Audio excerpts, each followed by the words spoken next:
Hi, I'm Hayley, and I'm sitting here with Hayley. And I'm gonna start off by recapping this last episode of Game of Thrones. And it starts where you see all the Fallen, and they're all in like pyres, I guess that's the word. And John does a little speech, and it's so moving. He's like, looks and sounds truly like a king. It's pretty amazing. And it's a great moment. And everyone goes to light everyone up. And it seems to coincide with who saved them. Like Daenerys lights Jorah, Sam lights Beric, and so on. So that's my impression of that scene, and it was great. Now we move to the scene where everybody's just having a blast, eating, celebrating that they won the big war, and we see Dany just sitting down alone with this like frozen look on her face, like, I have no place here, what do I do? Then we see Gendry looking around, and he sits with the Hound and asks him where Arya is, and he's like, I don't know, I don't care, we just avoided death, and that's all you're thinking about, like hooking up. He gets up and leaves to go get Arya, and that's where when Dany sees him, and she's like, okay, this is my shot, and she asks him, you're Robert Baratheon's son, right? And he corrects her like bastard son. But she sees the opportunity and goes like, no, you are his son because I proclaim you, I am the Queen of the Seven Kingdoms, and now I will name you Lord of Storm's End. And everybody just celebrates to Lord Gendry, Lord of Storm's End, and they focus the camera on Sansa, and she's not having it. She sees right through Dany's plan. Like, not happening, you're not taking him on your side. Gendry belongs to Winterfell. So we'll just have to wait and see what her reaction is for the rest of the episode of Dany's actions to kind of get people on her side. Then Tyrion sits next to Dany and tells her like, so you just made him Lord of Storm's End. That will definitely gain you his trust and loyalty. Like, very well played. And she just acknowledges that she did it for her own good. She's like, yeah, you gotta do what you gotta do. Then we see Davos, and Davos is just like contemplating the fire and looking around how everybody's celebrating. And he's talking about the Red Woman. Like, yeah, I understand that she died, but I think he really, really wanted to be the one to terminate her. But yeah, I mean, she sacrificed herself for everybody, and she had a purpose. I mean, Davos has to respect that, yeah. She's the one responsible for Shireen's death, but she prevented everybody else's death. So yeah, Davos needs to just get it together and understand. Now we see that Tyrion approaches Bran, and he's just like fascinated by the wheelchair, and Bran brings up the fact that it was Daeron Targaryen's wheelchair that he made for family, and that he understands that it has kind of like a deeper meaning. Then Tyrion points out like, yeah, you're the last heir of Winterfell, you're the last Stark, and kind of envies Bran for being the last one in his family that can carry on a title. And Bran's like, no, you don't want to envy me, you don't want me to be Lord of Winterfell, I don't want to be Lord of Winterfell, I don't want anything anymore. And he states that I live in the past, and that's because being the three-eyed raven, that's all he does. He lives in the past, he gets glimpses of the present, he gets kind of visions of the future, and that's why he says that Tyrion shouldn't envy him.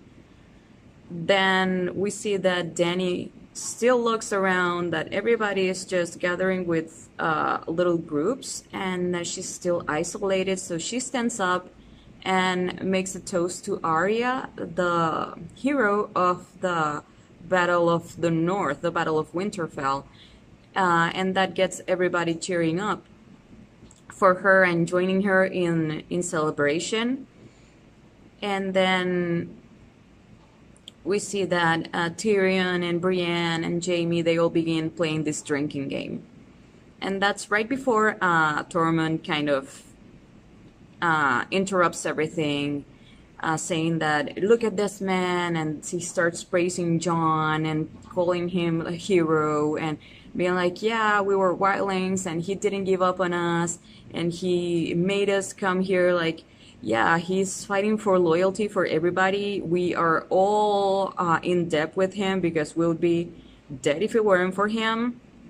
And he, without knowing Dany's family history, I think, he points out that who does something like this, a madman or a king?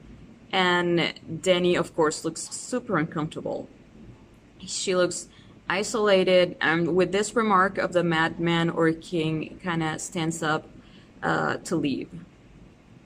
So we're back at the drinking game, and Brienne gets really pissed off when Tyrion says, you're a virgin, after they've all been playing with lighthearted questions like, you're an only child, and you prefer ale, but you're drinking wine.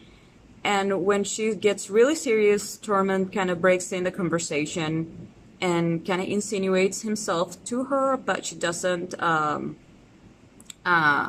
like play back to him. So she gets up and leaves, and Jaime follows her because he's concerned about her. He loves her. We all know it. He loves her.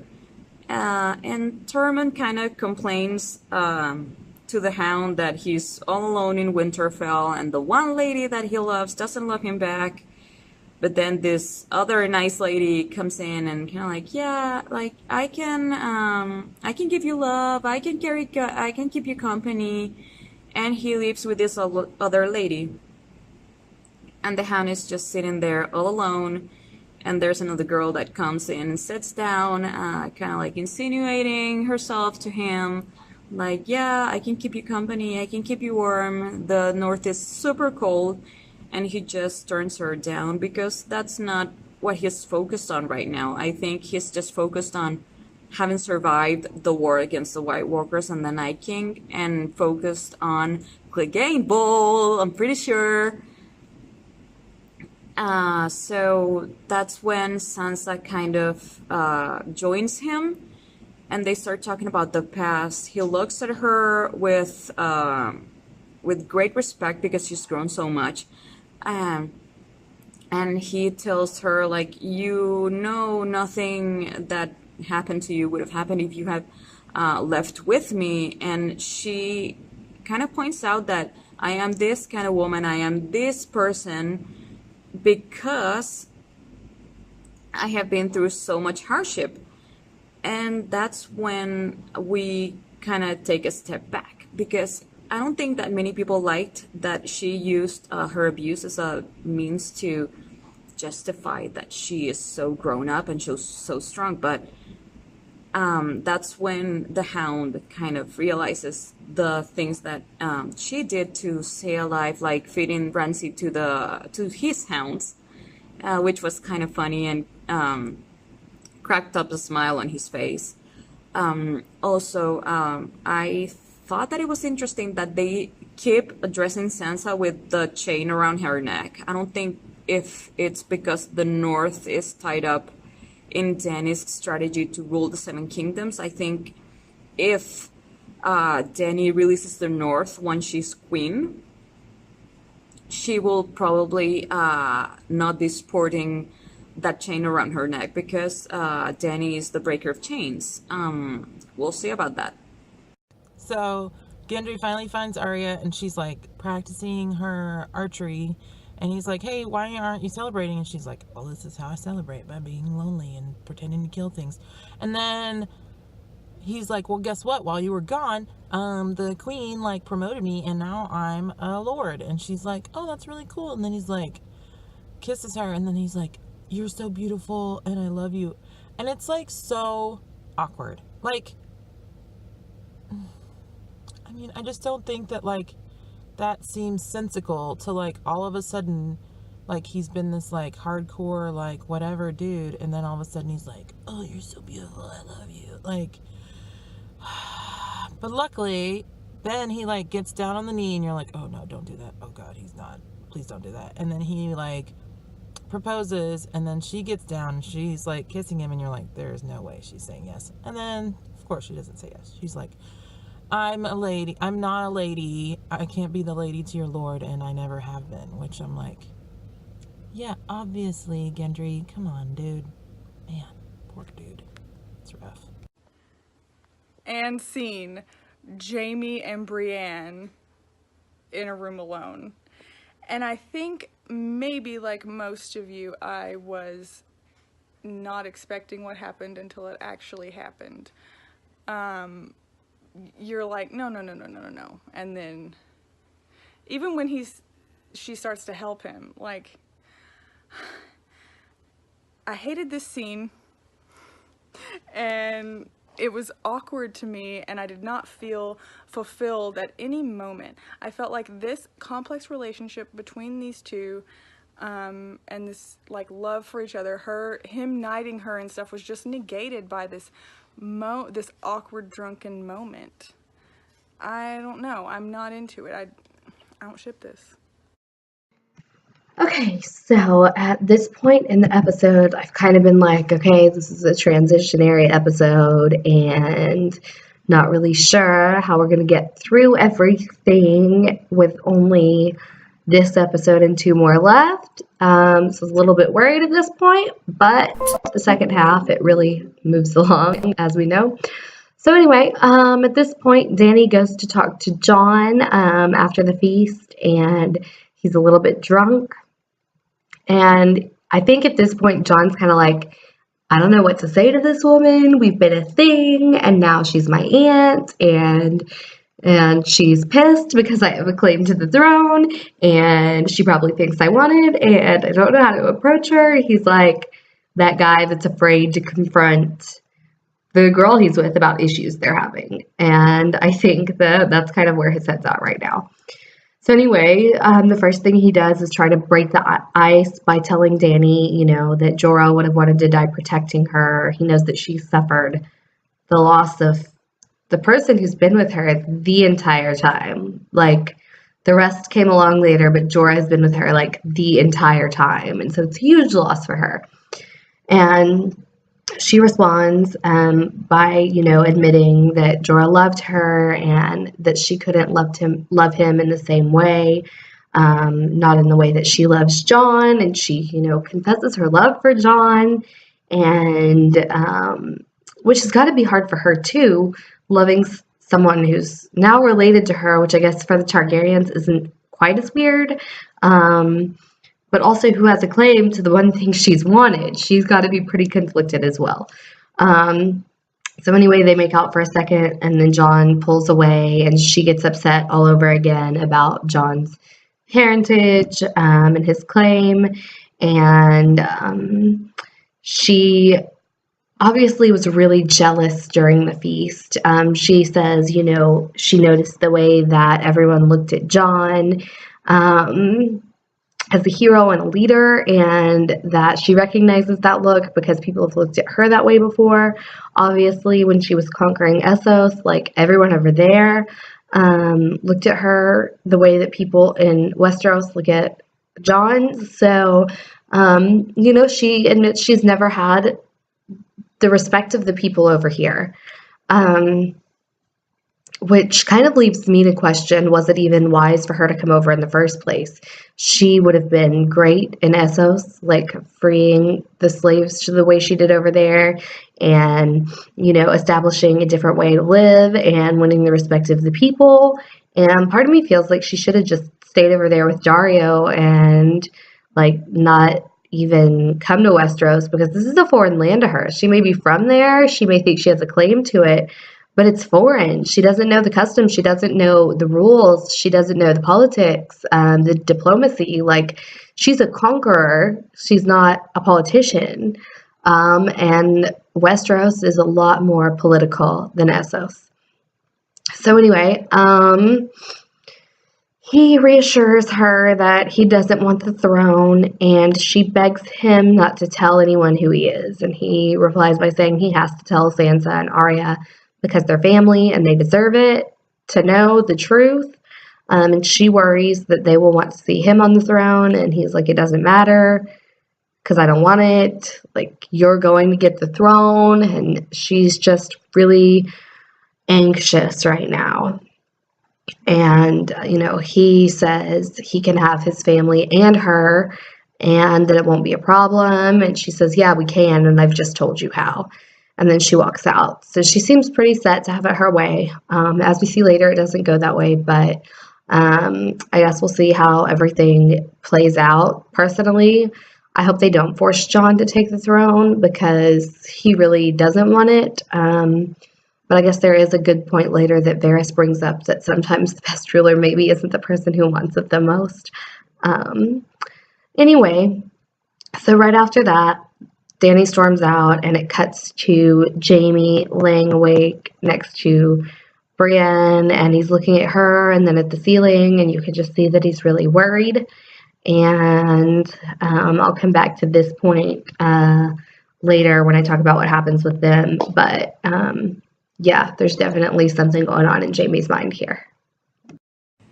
So in this scene, they are gathered around the map, and Jon and Grey Worm are updating their positions with Varys, pointing out that they have kind of lost half their army or even more because they lost all the Dothraki and a lot of the Unsullied. Plus they don't have Viserion with them. But Dany is super determined to just surpass expectations on this last battle, and she points out that we have to remove Cersei, rip her out, root and stem. Tyrion kind of steps in because I think he notices that she is being a little tough and revenge motivated, and he kind of begs her to not use excessive force because, I mean, everybody in King's Landing is probably going to be like, who the hell is this woman that is destroying the Red Keep and trying to kill our queen that's keeping us happy and satisfied? And Sansa steps in saying, like, we need our army to rest. They need to recover. And Dany insists that they are all too well, that they can absolutely get ready to leave as soon as possible. And I think this is when Dany should have listened to Sansa. I mean, Arya has pointed out that she's the smartest person that she knows. And, I mean, Dany saw how everybody got killed, so they probably should rest. But Jon steps in and kind of covers for Dany, saying that we will obey Her Majesty's request, we will leave immediately, and they strategize to divide forces and arrive by land, air, and sea. Jaime decides to stay in Winterfell because I don't think he wants to face Cersei on this last battle, and I think that's a smart decision because, I mean, he just wants to rest and he wants to maybe take up his possible relationship with Brienne, which I think was a lovely touch for this episode. Still, Dany demands that they leave immediately, and she states that the people will answer to the rightful queen.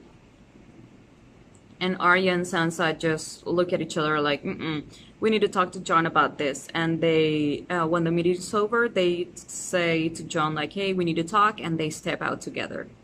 Okay, so then all the siblings are like meeting at the tree, family meeting, and even Bran for whatever reason. And then they're like, Jon's right off the bat, he's like, well, I promised her that we would do this. And they're like, well, that's cool.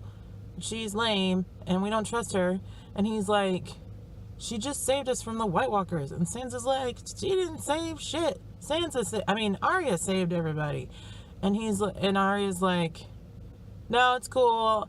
he's right in a way, I guess. And Sansa's like, okay. And then she's like, but that doesn't mean we trust her. She's shady. And then we're family. So then Arya's like, we're family. You're my brother. You're not my half brother. You're not my bastard brother. And then he's kind of looking like, I guess I gotta tell her. Which, like, okay, but her point was that, like, no matter what, they grew up as siblings. And then he's like, oh, maybe I need to tell her about, like, my lineage. Which, like, still is beside the point of what she was trying to say. Whatever. So then he's like looking like, this is awkward. And Bran goes, it's up to you. And then, which every time Bran says anything, everyone's like, what the hell does that mean? So then he's like, you have to promise you won't tell anyone. And Sansa's like, well, what is it? Has no one ever told her a secret before? You don't say, what's the secret before I promise not to tell anybody. That doesn't make any sense. And Arya's like, yeah, of course, okay, you have my word. Because she, like, has honor. So anyway, he's like, no, you have to promise first. Because that's, like, the basics of how you tell secrets and don't tell anyone. But anyways. And then he's like, and then instead of you getting to see him telling them and them being like, he's like, Bran, tell them. And then they cut the scene. It's so frustrating. Oh, I hate this episode. Okay, so Tyrion and Jaime are having a nice, pleasant conversation about Jaime and Brienne and how Jaime is happy. And, like, that's a key thing in this scene, I think, is that Jaime is visibly happy, and even his brother can tell that he's happy. Tyrion's really good, I think, at detecting ulterior motives and knows Jaime really well. And I think he really can sense here that Jaime is genuinely happy with Brienne. And then he makes a tall person joke because he's Tyrion, and of course he has to make some kind of joke. So anyway, then Bronn comes in unexpectedly, and Jaime and Tyrion are like, what the fuck are you doing here? And Bronn's like, well, Cersei promise me River Run if I kill you two, basically. And Tyrion reminds Bronn of the deal they'd made, and Bronn's like, yeah, whatever, someone offers me to kill you, you'll pay me double. And he's like, yeah, and Tyrion asks, what's double Highgarden? Or sorry, what's double River Run? And Jaime says Highgarden. So Tyrion is ready to promise Bronn Highgarden when they defeat Cersei, and Jaime's like, no, Highgarden is never going to be run by a cutthroat like Bronn. And Bronn's like, what do you think all the great families once were? They were all cutthroats. They were cutthroats to get to where they are now. And so it's kind of like, okay. And I think also he fires the crossbow and the arrow goes like right by Jaime's head. So I think at that point they realize he's serious. So Tyrion promises Bronn Highgarden and then asks Bronn to come south with them as a general. And Bronn's like, fuck that, no. Bronn, more than anyone, except for maybe Peter Baelish, has been looking out for himself the entire time. And part of me, like, wonders if, you know, he may be the last one left just because the rest are going to kill each other, him and the people who stay behind at Winterfell. Yeah, anyway, he's smart. He says no. He's going to disappear until the end and show up for either River Run or Highgarden. Whoever wins, he'll take his claim on whatever he was promised. So anyway, yeah, that's what happened in that scene. And then we see the Hound leaving Winterfell on horseback. And he's just like, yeah, I'm out of here. I don't need this kind of cold weather. And he looks over and goes like, oh, damn. And he sees Arya. And Arya is also leaving Winterfell. And they're like, I'm out of here. I don't need to be here. I have unfinished business to take care of. And everybody's just like, yay, Clegane Bowl and finishing the list. So I do think that they're gonna go for the last kill on their lists. Arya's gonna go for Cersei, and Clegane is going to get the mountain, And they both say that they're not coming back, which means that they know they'll probably die in their quest for vengeance. And then the Hound also says, like, you're not gonna leave me to die, do you? And that kind of goes back to a few seasons ago when they were like in battle and the Hound was completely trashed, and he looks up at Arya and says, you're gonna leave me here to die, are you? And she just like moves on. So yeah, taking back my prediction, I think during Clegane Bowl, the Mountain is gonna kill the Hound and Arya is gonna kill the Mountain. Okay, so this scene starts off with Dany petting her dragons, and then Rhaegal flies off, and then they all are flying, and it cuts to Sansa watching them. And then Tyrion comes up to talk to Sansa, and Sansa asks Tyrion why her, like, why does Tyrion support Daenerys? Why is she his choice for the throne? And Tyrion says that Sansa knows that Dany loves her brother, and Sansa says that doesn't mean she'll be a good queen. And then Tyrion tells Sansa, you know, that if Daenerys is the queen and Jon is Warden of the North, that Jon still won't be in the North very often, that he'll be at the capital a lot, because obviously Tyrion thinks that he will be with Dany, which would leave Sansa with all the power in the North, and that he, feels comfortable with that and has faith in Sansa too. And he tells Sansa, that she shouldn't provoke Dany, that she doesn't have to like her, but that she shouldn't provoke her, and she should just be allies and keep the peace, because it's in everybody's best interest. And Sansa says she doesn't want Jon to go to the capital because Starks don't do well in the capital, which we know is true. And Tyrion replies, well, as your brother once told me, he's not a Stark. Of course, at this point, Tyrion doesn't know that he's really not a Stark. Well, half Stark, but yeah. So anyway, this statement gets Sansa quiet and thinking, and Tyrion's like, are you okay? And she doesn't answer. And so then he tells Sansa that Dany's people love her, and that Dany wants to make the world a better place, and that he believes in her. And Sansa doesn't really reply, and he starts to walk off, and then she asks him, well, what if there's someone else, someone better? We know at this point that she tells Tyrion who Jon really is, breaking her promise to Jon, which could have, significant consequences. So we will see what Tyrion does with that information. All right, so then Jon's packing up to go to Winterfell, and Tormund's like, peace, dude.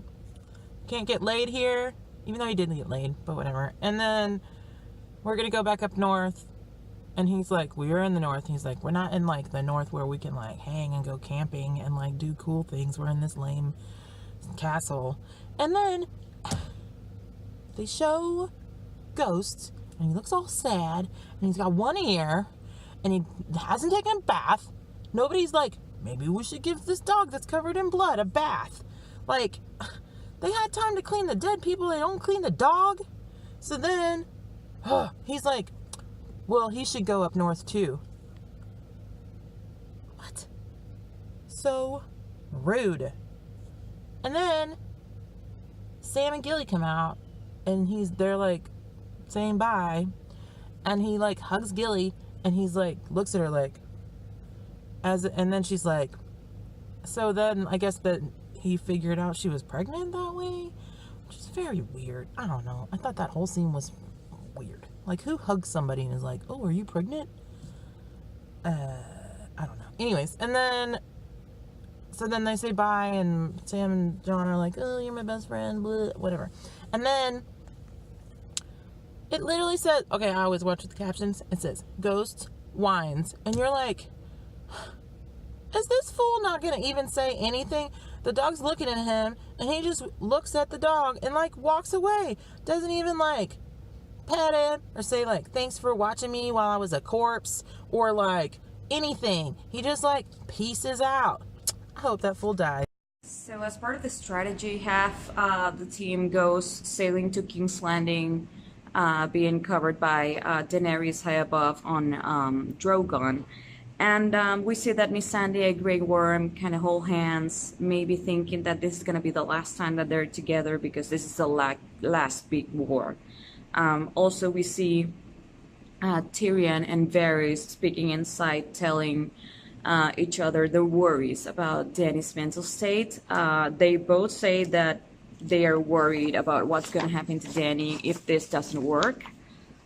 Basically, they don't know if Jon understands how powerful she can be or how vengeful she can be. They know that Jon doesn't want the throne, but the people trust him, so they are worried that their loyalty and trust in Jon is going to hurt Dany.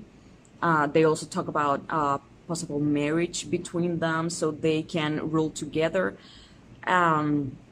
And here they point out the difference between their upbringings, because the Targaryen are okay about marrying each other, but Jon's from the north, and I don't think they're gonna see that very well. And they end up at this scene kind of like realizing that their plan is not probably gonna be have the better result, and Tyrion kind of goes like, yeah, maybe Cersei will win and kill us all, and that's it. Problem solved. So then they're all flying out. They do the big, wide pan of the sky, and Daenerys is on the dragon, and you're like, yeah, this is how this episode's gonna be bomb, and like next episode is gonna be the actual battle, and then she's flying, and boom, Rhaegar gets shot in the heart with the spear, and you're like, what?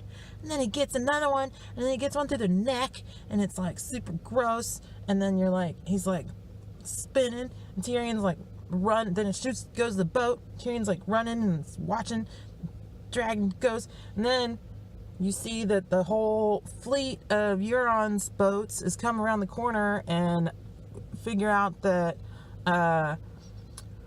Qyburn has like reinvented the shooty things, and there's one on every boat, and scorpions, and they're fucked. And then so Daenerys like does this like weak thing where she kind of like looks like she's about to like go straight at them and burn them, and then it's like a fake out, and then she like pussies off or whatever and flies back, and you're like, what? And then they shoot another one through the boat. The whole time Tyrion, right before this, Tyrion's running around trying to figure out what he's going to do, trying to find a safe spot, and keeps getting shot.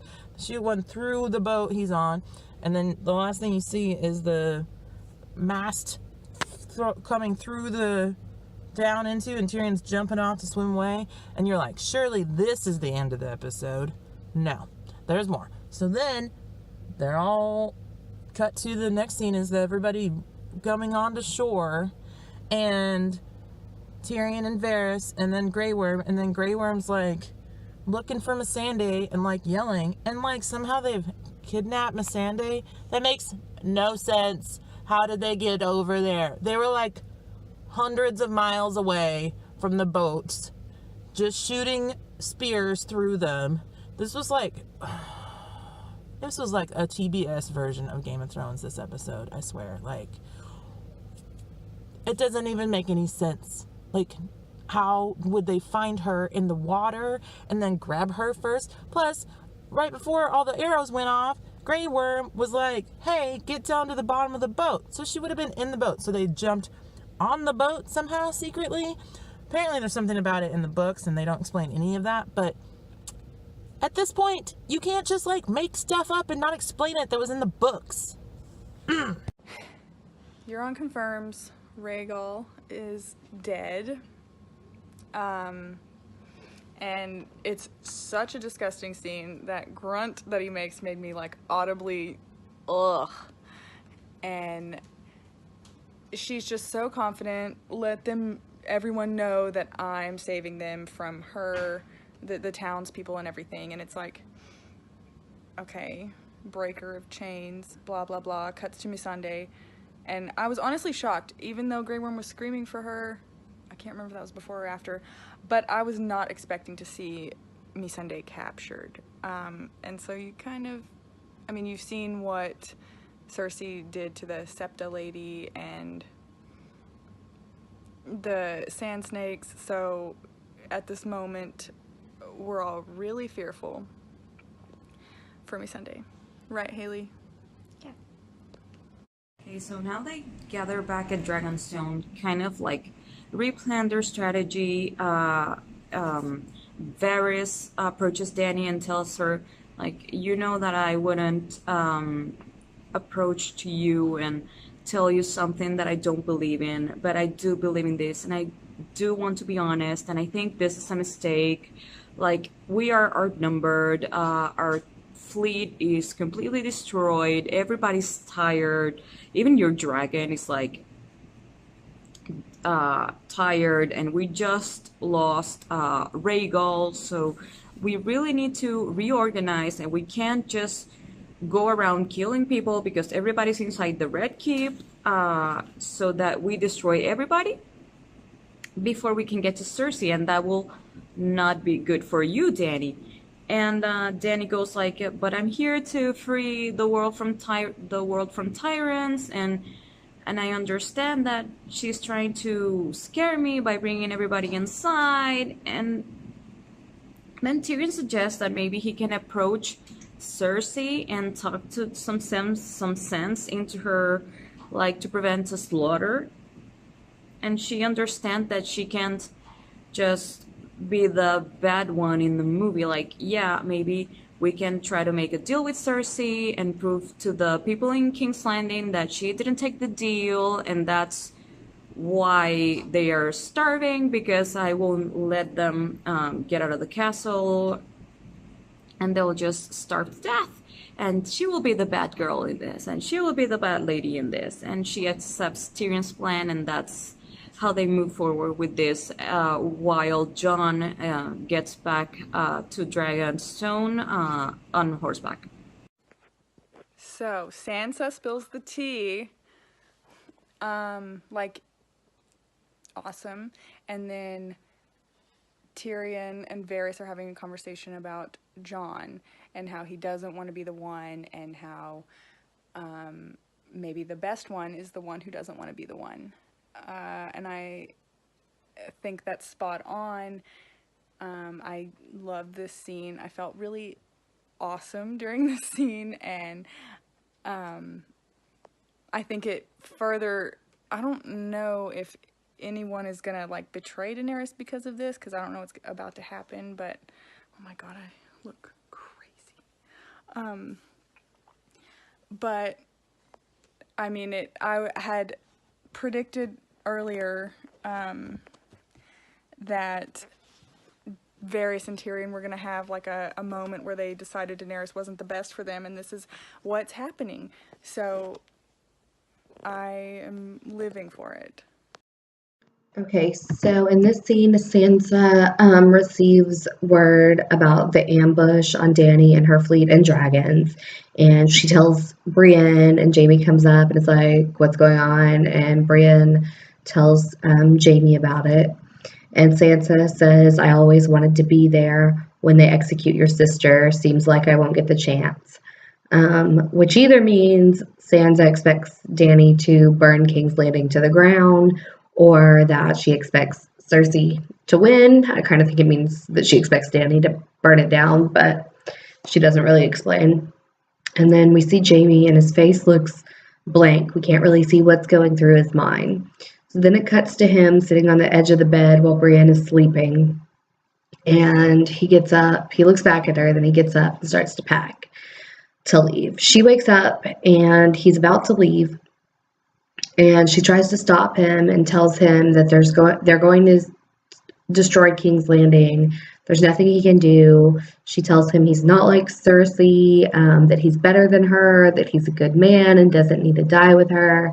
and begs him to stay by her side, which is a vulnerable side of Brienne that we haven't seen really before this episode.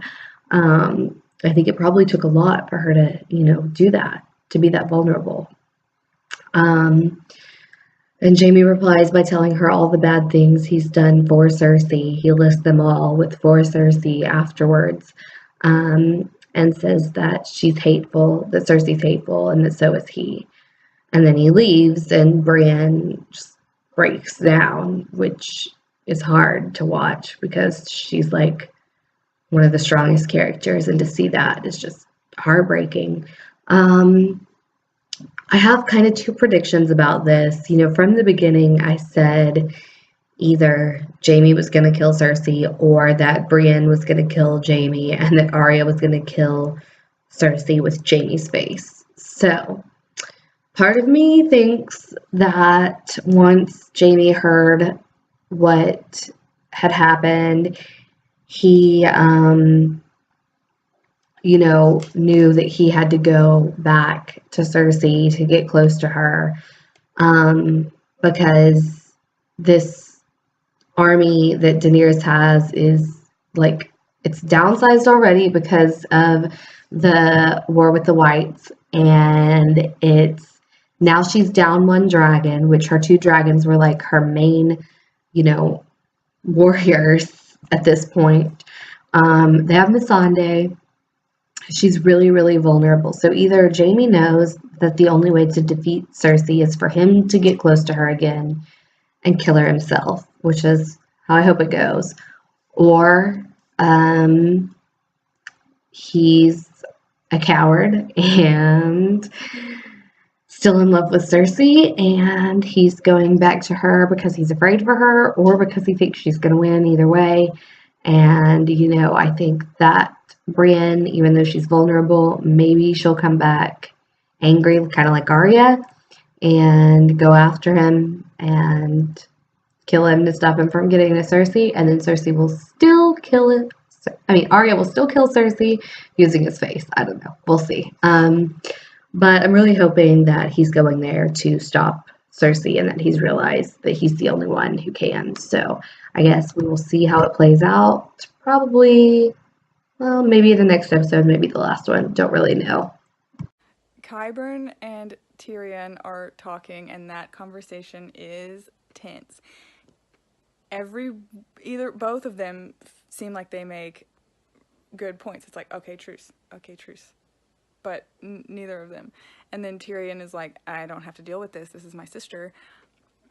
I just walk straight to Cersei, which I think is maybe foreshadowing, like, family, like, blood is thicker than water always, right? She doesn't even kill him, and you can tell she's trying to flex on him a little bit, but she's not going to. So I think the point, an underlying theme of this scene is, like, family ties are so strong. Okay, so at this point, Tyrion just bypasses Qyburn. He's like, I'm done with this guy, and he goes to address Cersei directly. And at this point, the archers are ready to fire, and Cersei eventually tells them to stand down, or indicates that they should stand down. And Tyrion tells her she's not a monster, that he knows how much she loves her children more than herself or even Jaime or anything. And he begs her to step down, if not for her sake, then for her child's, that her reign is over, but that her life and her baby's life don't have to be. And in response, she walks over to Missandei and grabs her arm and tells her if she has any last words, now is the time to say them. And so Missandei, looks out, and you see it shoots to Grey Worm, and he looks afraid, which is not normal for him, but we all know that the one thing he fears is anything happening to her. And then we look at Daenerys, and she looks horrified, and then it cuts back to Missandei, and she says Dracarys, and then the mountain beheads her. So then just, Grey Worm grieving, and Daenerys, with fire in her eyes. I think at this point she's ready to burn King's Landing down, which essentially is what Sunday told her to do. So it'll be really interesting to see what happens next. I think at this point they're at fuck diplomacy. This is war.